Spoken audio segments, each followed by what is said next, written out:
Kurubi Mawufenu Metole B. This means greeting in the Ajah phone language. Greetings to all Africans. We are His Imperial Majesty Axosu Àgèlògbàgàn, Agbovi the First. We are the paramount monarch of the only maroon monarchy in the world at this time, called Ganlodo. Website is ganlodokingdom.com. Our publications can be found at restorationhealing.com. That website name is Quilombo Restoration and Healing. And at that website, you can see our 1920 publications on Isheshe and Vodun tradition, with an emphasis on Vodun, West African Vodun in particular. And speaking of that, books and whatnot, we obviously have to be a fan of scholarship if we are considered a scholar, if we have written books. But in this video, as much as we love scholarship, we think common sense can eliminate a lot of leg work, brain work one would have to do in trying to get at the bottom of a thing. All of us have common sense. We call it Ori. There's a certain different aspects of Ori. Some Ori is spiritual, mental. Some is just regular sense, common sense or whatnot. So we have to use our common sense in order to, it's kind of like the deity Axosu. Axosu is the deity that represents that psychic power, straightforward to the direct to the point, but also that energy that says, you know what, let's clear out the fluff, because Axosu is in the forest. Let's clear out this fluff. Here's the path that's closest, instead of going that long path that people usually go. We're going to go this path, but we're going to clear it out, and we're going to get there quicker. In this video, we want to make it real simple and plain, short as possible, to the point, and we're talking about this Kemetic question. Kemetic question, scholarship, and the validity of Kemetic tradition. Now, we will start by saying that we are for Africans returning to African traditions, period. However, we are realists. We are a Ganlodo, our monarchy. We seek actual results. We seek sovereignty. We seek the nation build and family develop through our culture. You know, nothing can be done separate from it. That being said, the culture has to be functional. And to be functional, it has to be alive. If it's not alive and you call yourself part of a culture that is dead, then it's not going to work, no matter if it is an African tradition. So we want to make it clear to people that are in the Kemetic tradition, that are watching this, we love you. We love the fact that you said, you know, I'm not going to practice these non-African religions or traditions anymore. Buddhism, Christianity, various forms of Islam, various forms of Christianity, various forms of Judaism. You know, Hebrew Israelite. I'm going to an African route, and I'm going the Kemetic route. Why are people going the Kemetic route? This has been happening since the late 70s, when Raul Nefer Amen started the Osiris Set Society, and that started to trickle out into people actually believing that they can actually practice this tradition called whatever it's called, because you talk to 50 different people, you're going to get 50 different names for that tradition. And it's interesting that most of them say they practice the Kemetic tradition. Kemet was a name. First of all, Kemet is being misused because they used the word Kemet to refer to the country. The name of the country was Tamaray. That was one of the names. Kemet was never the name of the country. Kemet was a part of the country. Just like Deseret on the outside, Kemet, black land, Deseret, red land on the outside. Both of them made up Tamaray and other names that they had. So to refer to your tradition by an ethnicity, or in particular the name of a country, because that's how they're using the word Kemet, that shows you that that is problematic right there. These things I want you to think, because a lot of our people, they're like, I never thought about it like that. So once again, we're doing the pink elephant in the room video again. You know, some of our people are like, oh wow, I never thought. We've talked to people directly, and some of these things we're saying to you in this video, we've never done a video before. We've done it with people, and they're like, wow, I never thought about it like that, and they'd be immersed into that, what they call the Kemetic thing. So here are the facts with Tamaray, Kemet. The language is dead. The culture is dead.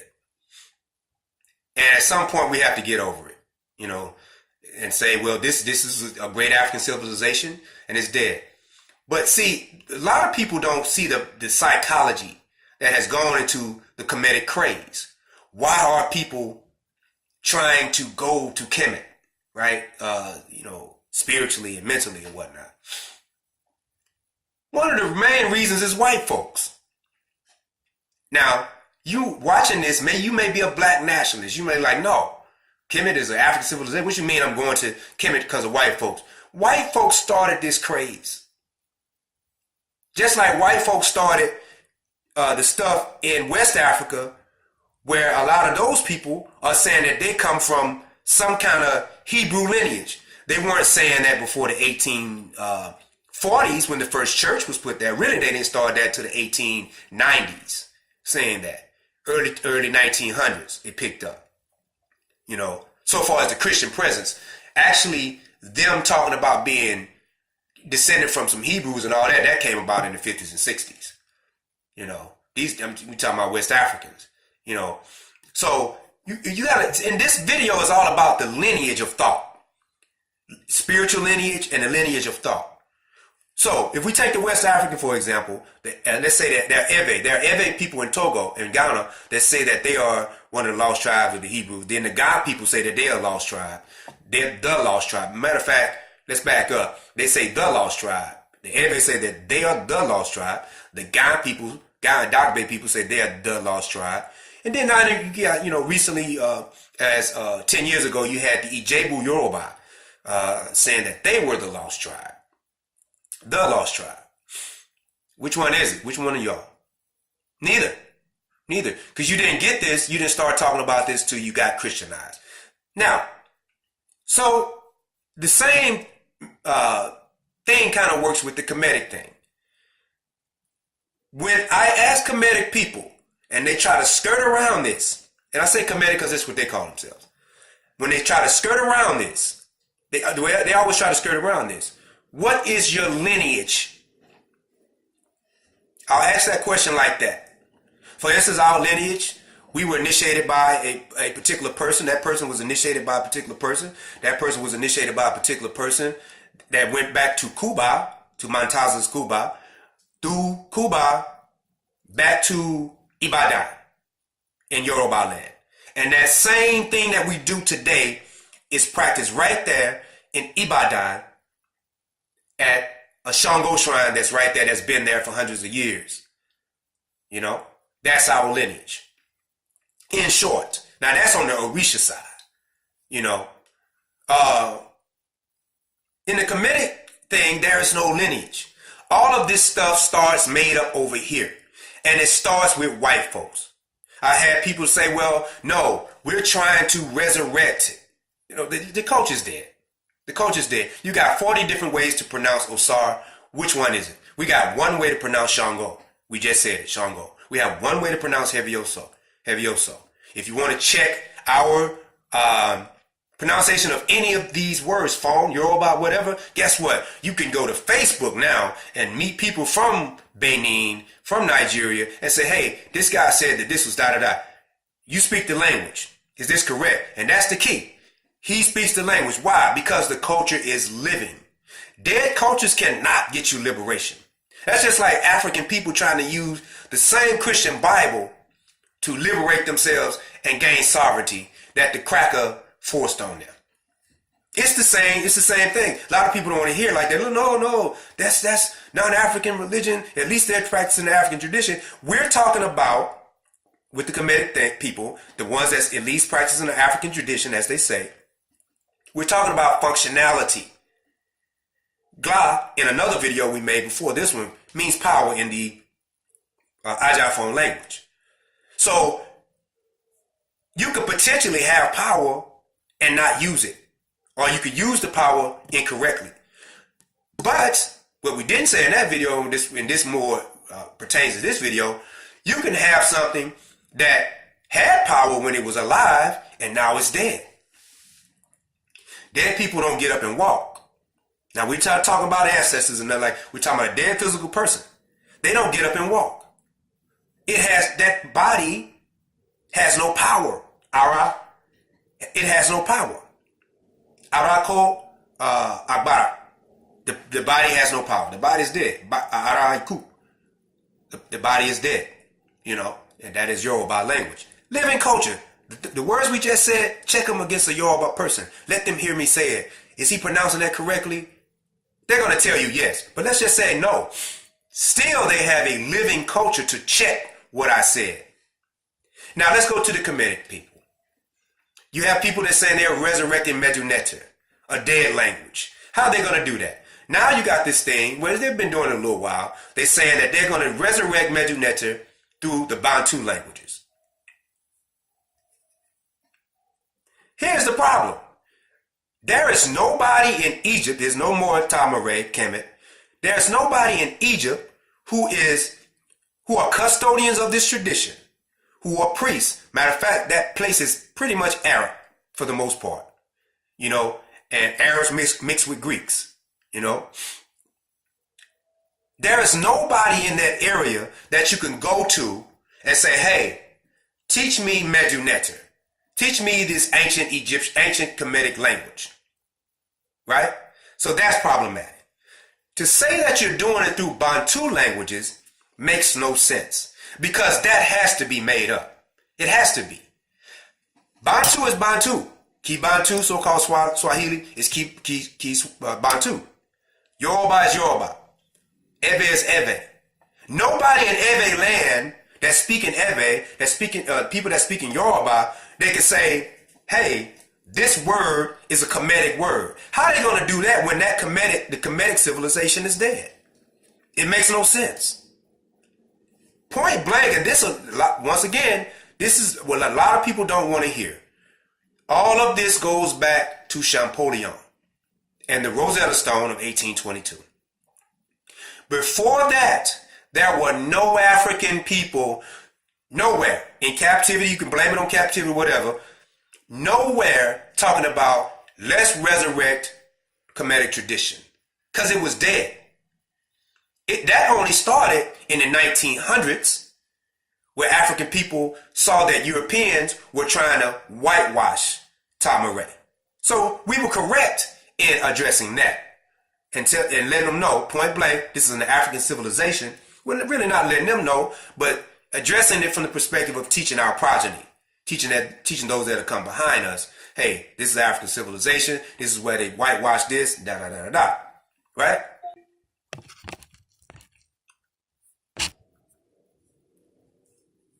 So there's nothing wrong with that, but the culture is dead.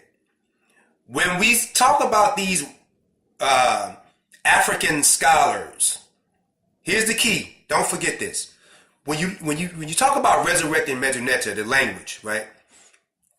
And it's questionable if the language was really called Medu-Neter in general, because Medu-Neter means language of the gods. So what was the other language? You know, and in the Vodun tradition, we have Ajagbe, which is the language of the Aja people, and we have Humbe, the language of the deities. So because the civilization of Tamare is dead, they only have that one word Medu-Neter.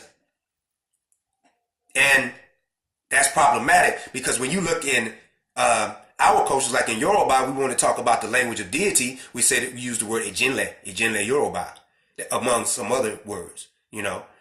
And just speaking Yoruba, we say Ede Yoruba, you know. So what is the language of the people in Medu-Neter? You have all of these things. And so these people coming along, they're remaking themselves. A lot of them, they know they're making this stuff up. A lot of them don't really believe it. They know that they got to make this stuff up to make sense. Once again, what's the lineage, scholarship-wise, of the African scholars that are resurrecting the Medu? What's the spiritual lineage of the Kemetic priests that are resurrecting the Kemetic spiritual aspect, right? So with the scholars, they might trace themselves to a Dr. Ben, right? Some may even Theophile Benga, right? Or check on a Gia. That stops no further than the 1960s, 50s at best. What's before that? Where did they get it from? They were teaching more about Medu than their own native languages. And so they started making up stuff. We watched a video the other day where this guy was making up stuff about Kibantu, Kiswahili, and being related to certain Medu words, just making it up. We speak Swahili, and we looking at it, we like, wow. And nobody, these people that's watching this video, they have no clue because they don't speak the language. So what's the lineage? So the black lineage is going to stop at Obanga and Jia, the African lineage of studying Medu.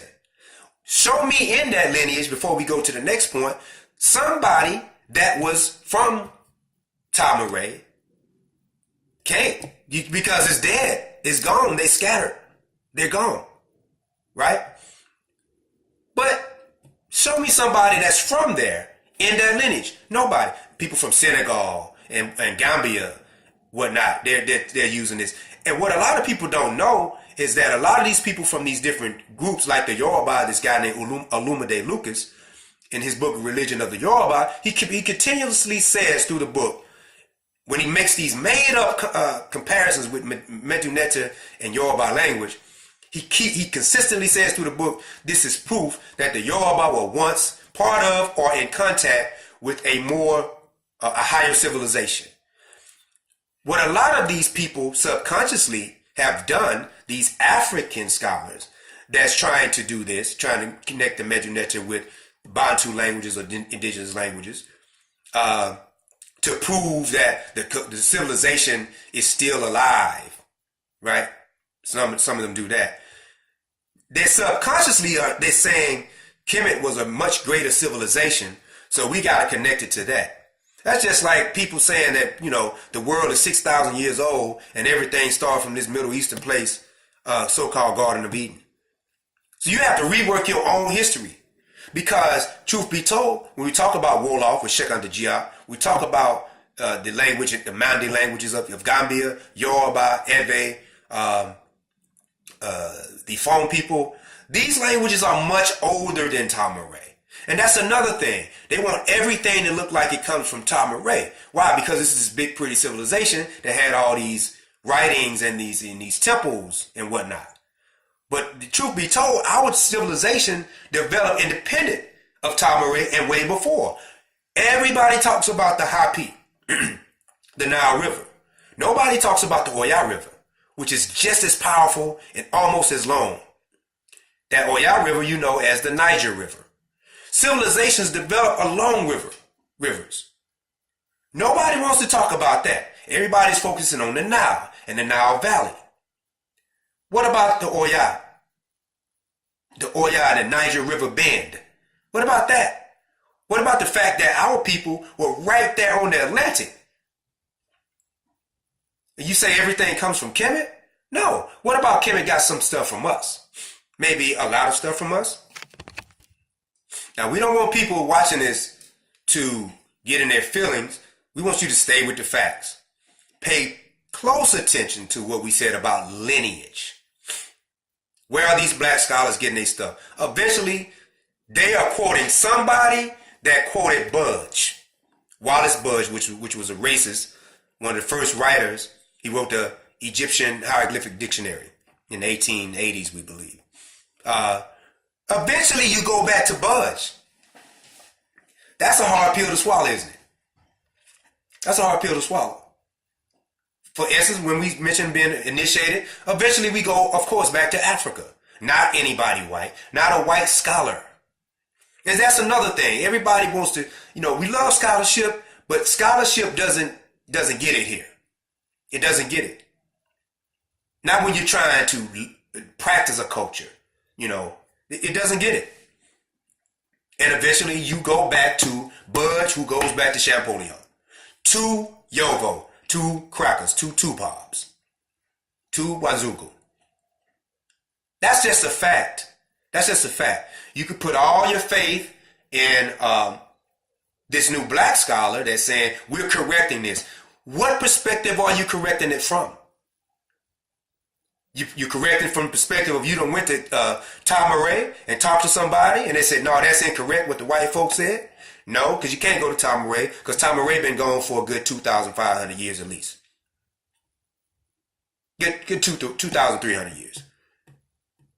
So you can't do that. Let's say, for instance, a white person or anybody write a book in Yoruba. And I said, I think I got a problem with this. I don't know what it is. Who can I check it with? Let's call one of my Yoruba friends. It's real simple. Let's go to Yoruba land. Let's sit at the shrines and learn. What shrine in Egypt, the name itself tells you, can you learn it? Now, why are we going so hard about this? Because, once again, as we said earlier,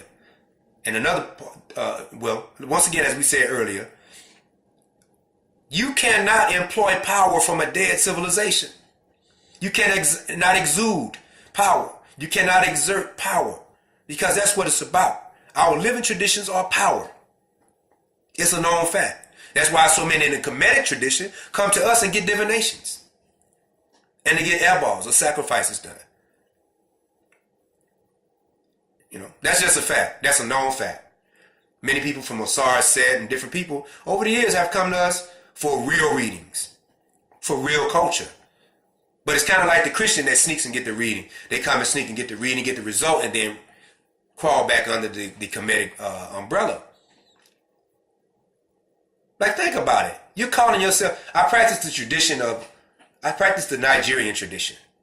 That don't even make sense. So you calling your tradition by the name of a country. Some of you are not calling it by the name of a country, but then then the next person is not calling it by the name of a country. But then it's two different names, two totally different names. There's one name for the Yoruba tradition, for the tradition of the Yoruba people, it's Isheshe. There's one name for the tradition of the Aja people, it's called Vodun.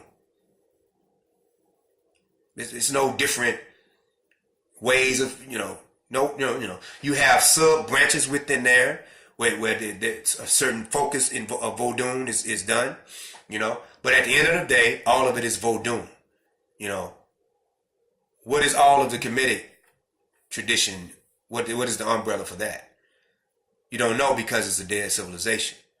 So now, this video was actually made for people who want to know more, who have been questioning themselves about this, but didn't know how to ask the right questions, or ask to their teachers or whatever.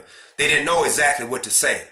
And now this video has equipped you and made you think. It's one of those things that make you go, what am I doing in a dead civilization? Why I gotta go through so many loops to make these words alive? Why are 20 different people pronouncing this one word 20 different ways? Why is that not the case with West African tradition? And here's one of the biggest things that we want to leave you with. Your focus on East Africa, Northeast Africa in particular, daily pisses your ancestors all the way off. Because they're like, it's no different than you piss them off when you're supposed to know better and you run into Jesus. Jesus never existed, by the way.